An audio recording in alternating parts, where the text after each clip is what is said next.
إن الحمد لله نحمده ونستعينه ونستغفره ونعوذ بالله تعالى من شرور أنفسنا ومن سيئات أعمالنا من يهده الله فلا مضل له ومن يضلل فلا هادي له وأشهد أن لا إله إلا الله وحده لا شريك له وأشهد أن محمدا عبده ورسوله صلوات الله وسلامه عليه وعلى آله وصحبه أجمعين يا أيها الذين آمنوا اتقوا الله حق تقاته ولا تموتن إلا وأنتم مسلمون يا أيها الناس اتقوا ربكم الذي خلقكم من نفس واحدة وخلق منها زوجها وبث منهما رجالا كثيرا ونساء واتقوا الله الذي تساءلون به والأرحام إن الله كان عليكم رقيبا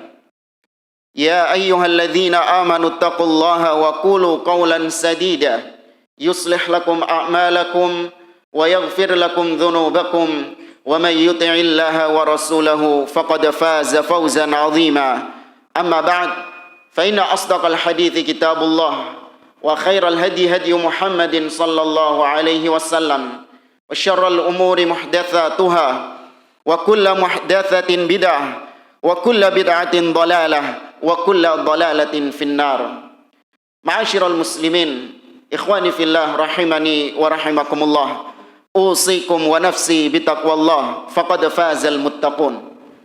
Para jamaah salat Jumat rahimani wa rahimakumullah.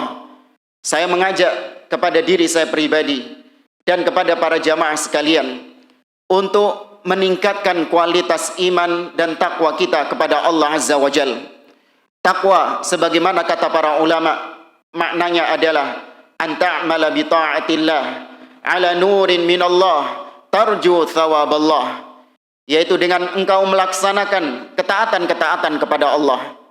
Kau melaksanakan itu karena adanya tuntunan dalil dari Allah, dan kau melaksanakannya karena engkau mengharapkan pahala surga dari Allah.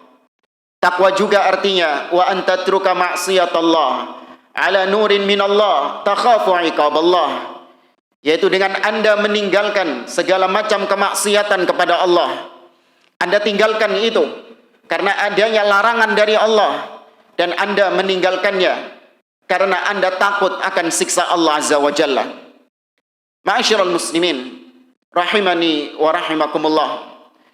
Sebagaimana kita ketahui, Allah Subhanahu wa taala menciptakan manusia dan jin dengan tujuan yang mulia, yaitu agar mereka beribadah kepada Allah Subhanahu wa taala dan tidak mempersembahkan ibadahnya kepada selain Allah. Sebagaimana yang Allah firmankan dalam surah Adz-Dzariyat, Allah berfirman, "Wa ma khalaqtul jinna wal insa illa liya'budun." Dan tidaklah aku ciptakan jin dan manusia melainkan agar mereka menyembah kepadaku. Jamaah rahimani wa rahimakumullah.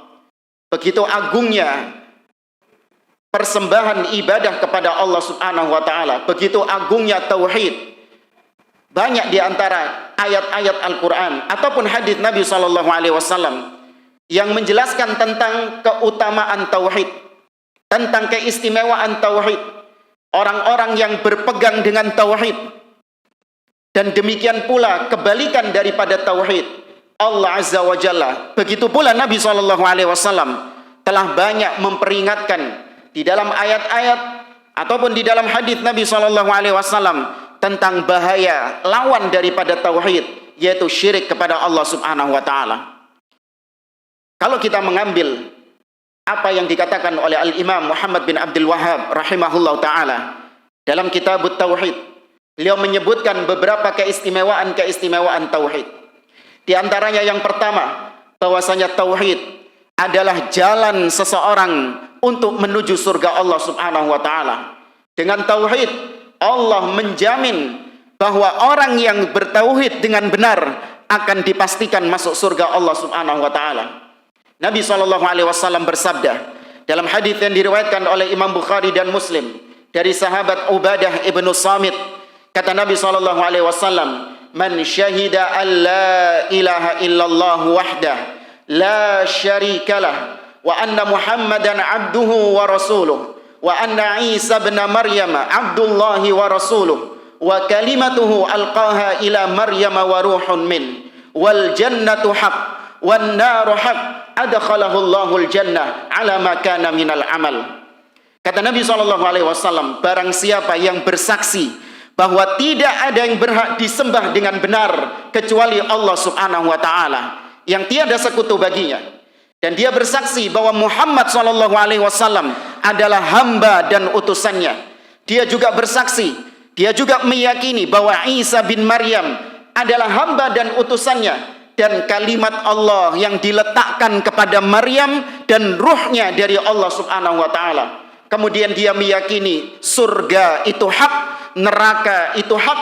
Maka barang siapa yang merealisasikan ini semua, kata Nabi SAW, Allah akan memasukkan dia ke surga dengan amalan-amalan yang dia kerjakan.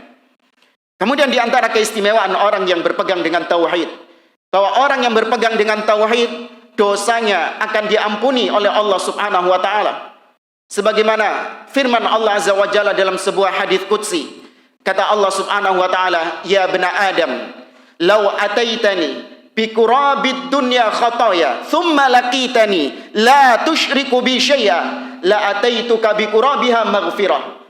Kata Allah Azza wa Jalla, wahai hamba-hambaku, wahai anak Adam, seandainya kelak kalian di akhirat, kalian datang kepadaku dengan membawa dosa sepenuh bumi, kalian datang dalam kondisi kalian tidak berbuat syirik kepada Allah Subhanahu wa taala, alias dia merealisasikan tauhid tatkala di dunia, maka kata Allah, aku akan datang kepadamu dengan membawa ampunan yang sepenuh bumi juga.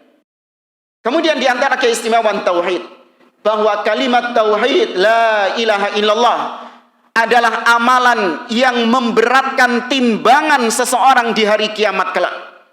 Sebagaimana Nabi SAW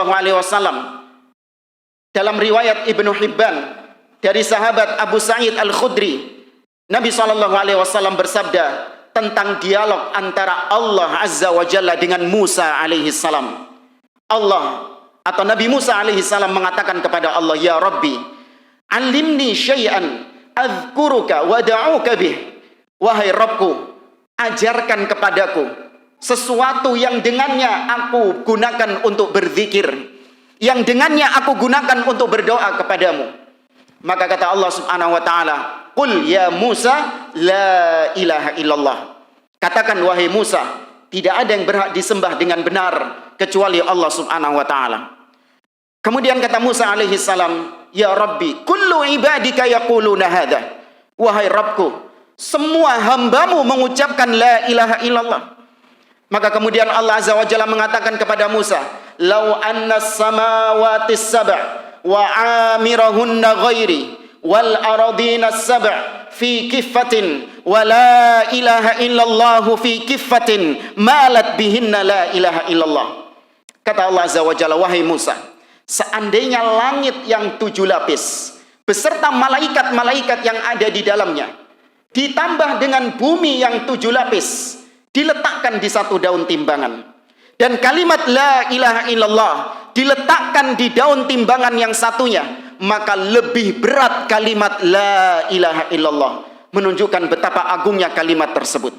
Jamaah rahimani wa rahimakumullah, apabila kita melihat lebih lanjut tentang keistimewaan, keutamaan tauhid, bagaimana urgensi tauhid, selain karena tauhid adalah alasan kenapa Allah Subhanahu wa taala menciptakan manusia dan jin, selain karena tauhid merupakan alasan kenapa Allah turunkan kitab-kitabnya, Allah mengutus para nabi dan rasul, tauhid juga merupakan intisari, fokus utama dari dakwah para nabi dan rasul.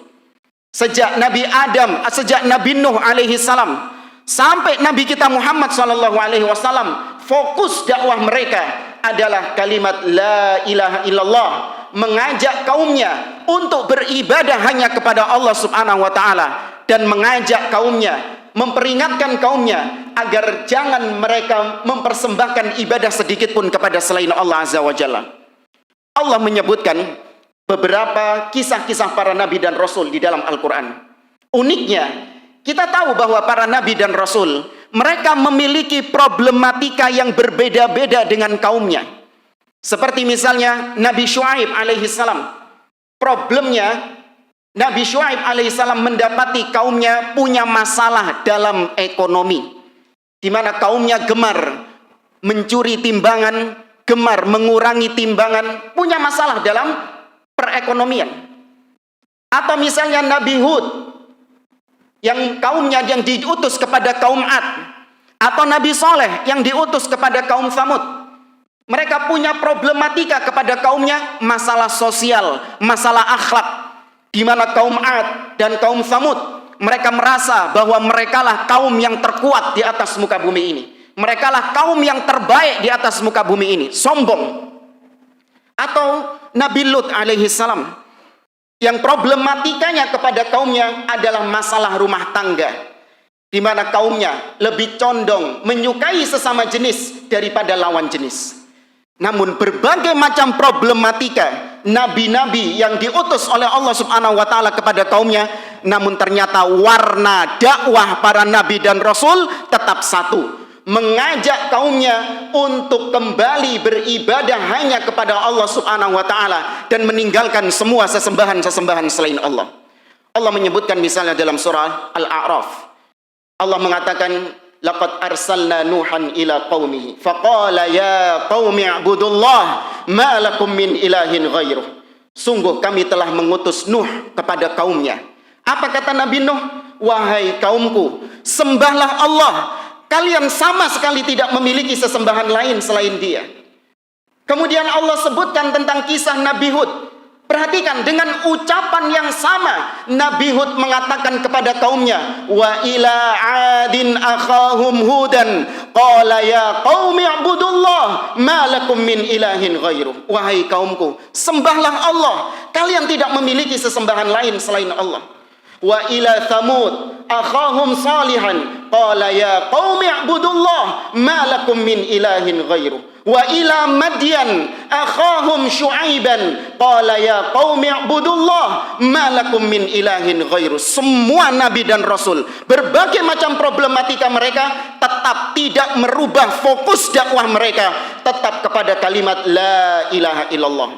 Namun sangat disayangkan, sebagian orang di zaman sekarang yang menisbatkan diri kepada sunnah malas untuk mengajarkan la ilaha illallah, malas untuk mendidik umat dengan tauhid la ilaha illallah, sibuk dengan urusan-urusan selain tauhid, sibuk dengan urusan-urusan politik, sibuk dengan urusan-urusan rumah tangga, sibuk dengan urusan-urusan adab. Tauhid dinomor sekiankan. Tauhid tidak pernah dibahas kepada kaum muslimin, bahkan cenderung dihindari karena khawatir terjadi gesekan katanya. Umat tidak pernah dijelaskan bagaimana bentuk-bentuk kesyirikan kepada Allah Subhanahu wa taala. Umat tidak diajarkan bagaimana menyembah Allah, merealisasikan tauhid dengan sebenarnya. Sibuk dengan urusan politik, sibuk meraih kekuasaan, sibuk mengajarkan umat tentang rumah tangga. Bukan karena Islam melarang untuk kaum muslimin belajar tentang masalah rumah tangga, masalah adab, tidak. Namun bukan itu fokus dakwah Ahlus Sunnah wal Jamaah.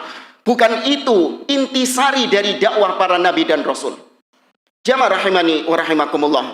Karena pentingnya masalah tauhid ini, sebagian orang terkadang meremehkan tentang masalah tauhid.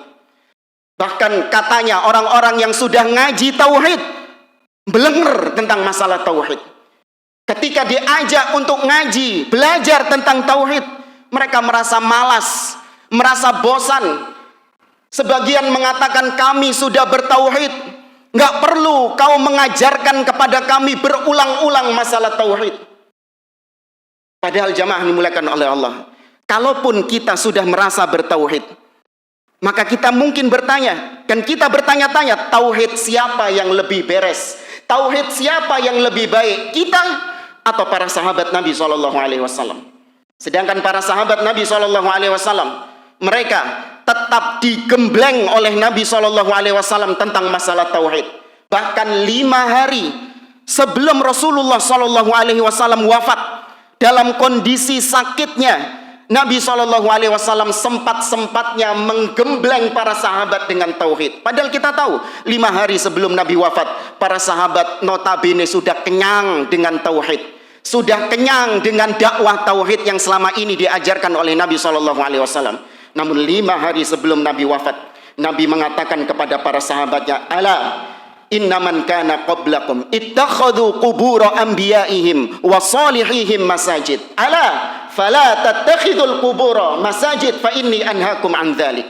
Ketahuilah, umat-umat sebelum kalian, mereka menjadikan kuburan nabi-nabi mereka, kuburan orang-orang soleh mereka sebagai masjid, sebagai tempat ibadah.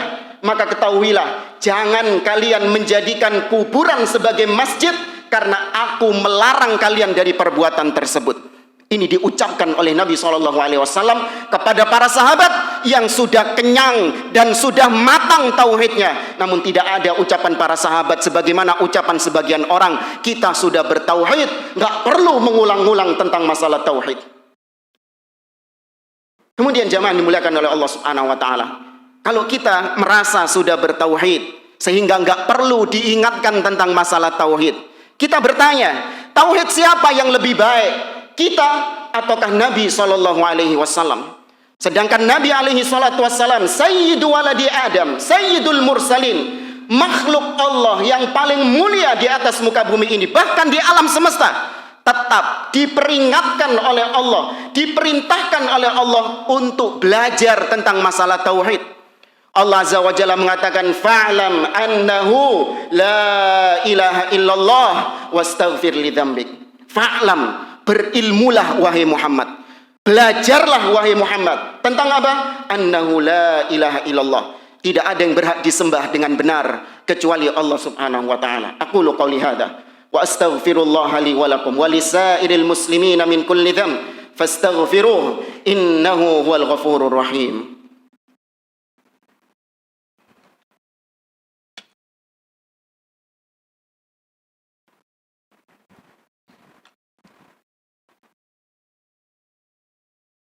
Alhamdulillahi rabbil alamin. Wassalatu wassalamu ala asyrafil anbiya'i wal mursalin, nabiyina Muhammadin wa ala alihi wa sahbihi ajma'in, thumma amma ba'd. Jamaah rahimani wa rahimakumullah, setelah kita mengetahui sedikit, tidak semuanya, dari keistimewaan dan urgensi tentang masalah tauhid, maka tidak lengkap rasanya kalau kita juga menyampaikan tentang bahaya lawan daripada tauhid, yaitu al-isyraku billah, kesyirikan kepada Allah Subhanahu wa taala. Syirik maknanya kata para ulama adalah taswiyatu ghairillahi billah fi syai'in min khasaisillah. Syirik maknanya adalah yaitu menyamakan, menyandarkan, menyandingkan, menyetarakan antara selain Allah dengan Allah pada perkara-perkara yang menjadi kekhususan Allah Subhanahu wa taala, yaitu perkara rububiyah, perkara penciptaan, itu menjadi kekhususan Allah. Maka barang siapa yang meyakini ada yang setara dengan Allah dalam masalah penciptaan, jatuh dalam perbuatan syirik kepada Allah. Kemudian yang menjadi kekhususan Allah adalah masalah al-uluhiyah, masalah ibadah, masalah mempersembahkan ibadah. Bahwasanya ibadah, sholat, puasa, doa, nazar, menyembelih, tawakal, khauf, roja, semua bentuk-bentuk ibadah hanya boleh diserahkan kepada Allah Subhanahu wa taala. Manakala ada sebagian ibadah tersebut yang diberikan kepada selain Allah, dipersembahkan kepada selain Allah, maka jatuh dalam kesyirikan al-uluhiyah. Demikian juga yang menjadi kekhususan Allah adalah al-asma was sifat, nama-nama dan sifat-sifat Allah Subhanahu wa taala. Tidak ada satupun makhluk yang memiliki sifat-sifat sebagaimana sifat Allah Subhanahu wa taala. Maka barang siapa yang meyakini ada selain Allah yang juga memiliki sifat-sifat seperti Allah, maka dia jatuh dalam perbuatan syirik dalam masalah al-asma was sifat. Kalau kita melihat dalil-dalil Al-Qur'an dan sunnah Nabi SAW tentang bahaya syirik, sangat banyak sekali. Di antara ini disebutkan oleh Allah Subhanahu wa taala bahwasanya syirik adalah dosa yang apabila seorang hamba mati membawa dosa ini, Allah Azza wa Jalla tidak akan mengampuninya. Allah Subhanahu wa taala mengatakan dalam surah An-Nisa, innallaha la yaghfiru ay yushraka bihi wa yaghfiru ma duna dzalika liman yasha. Kata Allah Subhanahu wa taala, sesungguhnya Allah tidak mengampuni seorang yang mati dalam keadaan dia berbuat syirik kepada Allah. Dan Allah mungkin mengampuni dosa-dosa yang di bawah kesyirikan bagi siapa saja yang dikehendaki oleh Allah Subhanahu wa taala. Seorang mungkin dia dalam hidupnya dia ini adalah pelaku dosa besar. Dia mungkin pezina, wal iyadzubillah. Dia mungkin peminum khamr, dia mungkin pencuri, ya, dia mungkin begal dan seterusnya. Namun sampai matinya dia tidak pernah membawa dosa syirik kepada Allah Subhanahu wa taala. Meskipun di mata manusia dia ini orang yang jelek, dia ini orang yang buruk, namun kita katakan Ahlus Sunnah meyakini bahwa orang seperti ini masih ada kans, masih ada peluang dia diampuni oleh Allah Subhanahu wa taala. Berdasarkan firman Allah, "Wa yaghfiru ma duna dzalika liman yasha." Namun kalau kita lihat, ada seorang yang terpandang di hadapan manusia. Mungkin dia ini statusnya sebagai kiai atau ustadz atau ulama atau sebutan-sebutan mentereng lainnya. Dia baik sama manusia, tersenyum, murah senyum, dermawan, suka membantu.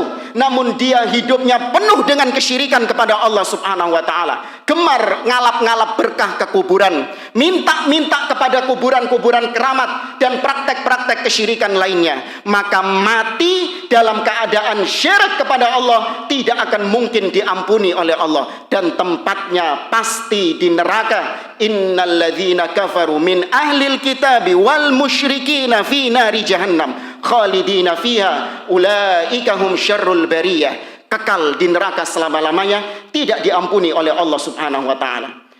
Kemudian di antara bahaya syirik, ma'asyiral muslimin, bahwasanya syirik adalah a'dhamu dzanbin yuqsallahu bih. Syirik adalah dosa terbesar yang dilakukan hamba kepada Allah Subhanahu wa taala. Ini sebagaimana firman Allah, sebagaimana Allah menukil ucapan Luqman kepada anaknya. Allah mengatakan, Luqman berkata, wa idh qala Luqmanu libnihi wa huwa ya'idhuhu ya bunayya la tusyrik billah innasyirka la dzulmun 'adzim.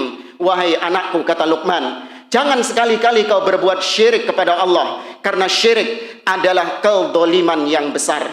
Maka seorang yang memiliki mindset tauhid, memiliki pola pikir tauhid, dia akan memandang pelaku kesyirikan adalah orang-orang yang hina di atas muka bumi ini.